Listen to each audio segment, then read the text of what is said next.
क्रोध की अग्नि इस प्रकार से अनर्थ करती है, इसका उदाहरण आज पटौदी के रामपुर मोड़ पर देखा गया। दोपहर के 2:30 बजे रोहतक जिला के बाहर गांव का रहने वाला रिंकू अपनी पत्नी से करीब 3 साल से आपसी लड़ाई झगड़ा चल रहा था, जिस कारण से रिंकू की पत्नी अपने मायके में रह रही थी। आज दोपहर 2:30 बजे के आसपास रोहतक से चलकर रिंकू अपने ससुराल पहुंचा और पेट्रोल की बोतल लेकर घर में प्रवेश करता है, जहां पर घर में पेट्रोल छिड़क कर आग लगा देता है। इस आग में 2 बच्चे दक्ष और मानवी के साथ नरेश भी आग की चपेट में आ गए। हालांकि स्वयं रिंकू भी आग की चपेट में आ गया।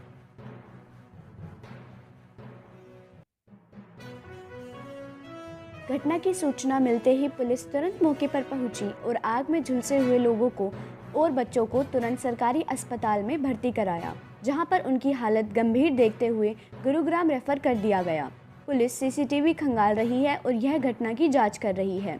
सीसीटीवी में आप देख सकते हैं कि रिंकू हाथ में पेट्रोल की बोतल और तार लेकर घर में प्रवेश करता है और दूसरे कैमरे से आप देख सकते हैं कि किस तरह से हाथ में पेट्रोल की बोतल लेकर घर में प्रवेश करता है और कुछ समय के बाद एक महिला घर से बाहर निकलकर दौड़ती हुई दिखाई दे रही है और साथ ही कुछ लोग भागते हुए दिखाई दे रहे हैं और अचानक गली में अफरा तफरी मच गई।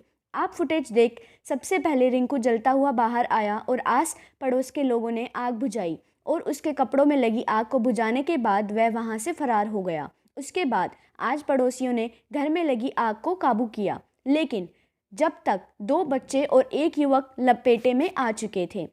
हालांकि आग पर काबू पाने के दौरान बुजुर्ग व्यक्ति भी आग की चपेट में आ गया। ना के प्रत्यक्षदर्शी रहे हैं आप, और आप सीसीटीवी कैमरे में भी आग बुझाते हुए नज़र आ रहे हैं, तो आपने क्या देखा? कौन व्यक्ति था वो जो यहाँ पर आया? क्या रिश्ता था इनका? क्या डिटेल में बता पाएंगे आप जो हमें? सर, मैं इधर से आया तो यहाँ पर आकर देखा तो इनके गेट पर यहाँ आग लग रही थी पूरा घर में। तो एक आदमी बाहर निकला, वो इनकी लड़की का दामाद है। रोहतक का और गाँव बताते हैं जी।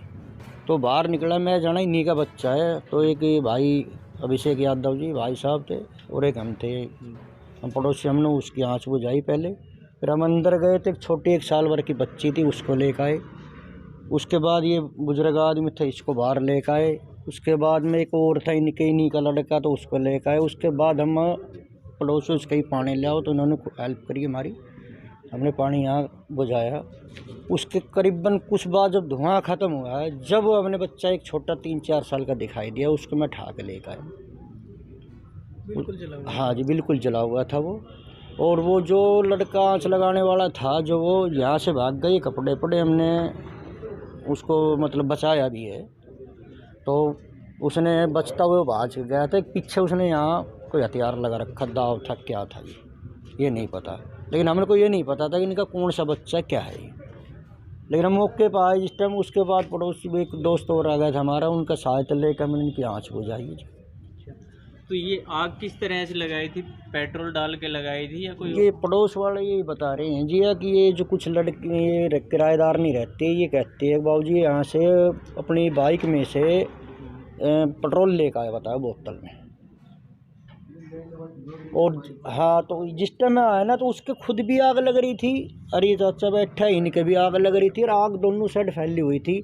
इनके एक भोड़िया खाना बना रही थी ना, चाची खाना बना रही थी और वो गैस चल रही थी, और वो जाकर मैंने बंद करा, फिर वो गैस भी ठीक है। वो बोड़िया भाज जी गई, एक मार लिए। जब मैं तो वैसे घूम आ गया था देखने के लिए, मैंने ये नहीं मालूम कि ये हादसा होने वाला है। तो ये बात हुई थी, वो खाना बनाया। उसके बाद आँच बुझने के बाद हमने इनकी गैस बंद करी है। फिर बाद में फायर ब्रिगेड आई है, बाद में फिर अपने पुलिस महकमा अपने ये आए, और जो है जी बाप बात खुद जिसने आग लगाई वो तो खुद ही इंजर्ड है, वह उसके अलावा 3 और इंजर्ड है, जिसमें 2 बच्चे हैं और एक 47 साल का आदमी है। क्या मामला था ये इनका, जो है कोई आपसे घरेलू? वो जो रिंकू है बोर गाँव का, उसका अपनी पत्नी के साथ विवाद चल रहा था। उस बारे में कुछ कहा सुनी होके ये सारा मामला हुआ है, उसके बारे में भी जांच की जा रही है। तो अभी जो रिंकू है वो उपचाराधीन है? रिंकू भी हॉस्पिटल में एडमिट है अभी। और जो बाकी हैं वे सब? बाकी सब हॉस्पिटल में एडमिट है अभी। तो आगे की क्या कार्रवाई रहेगी इस विषय को लेकर के आपकी जो है? स्टेटमेंट नोट करके उनके जिसने आग लगाई है बच्चों पे उसको उनके खिलाफ कार्रवाई की जाएगी।